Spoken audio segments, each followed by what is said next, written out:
సంక్రాంతికి వండిన పప్పలు అయిపోయినాయా? ఇంకా అవే తిని తిని బోర్ కొట్టేస్తుందా? అయితే ఈ వీట్ పాస్తాను ఒకసారి ట్రై చేసి టేస్ట్ ఎలా ఉందో కామెంట్స్‌లో చెప్పండి. Hello everyone, welcome back to our channel. ఇంకా ప్రాసెస్‌లోకి వెళ్ళిపోతే ఒక కప్పు గోధుమ పిండిని తీసుకున్నాను. దాన్ని చపాతీ పిండి కంటే కొంచెం సాఫ్ట్‌గా కలుపుకోవాలి.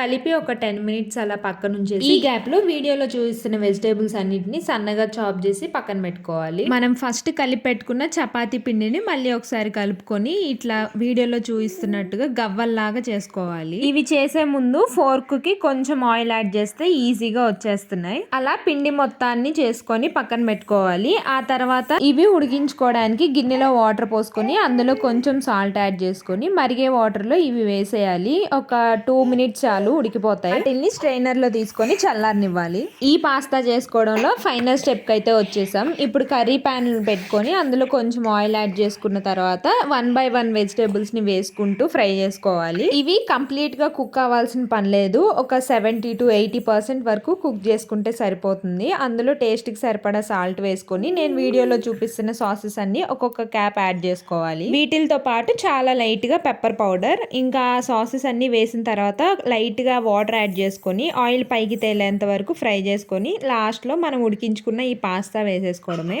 ఫైనల్ గా కొత్తిమీరతో గార్నిష్ చేసేసుకుంటే మన పాస్తా రెడీ అయిపోయింది. టేస్ట్ మాత్రం నెక్స్ట్ లెవెల్ ఉంటుంది. డెఫినెట్గా ట్రై చేయండి. వీడియో నచ్చితే లైక్ చేయండి.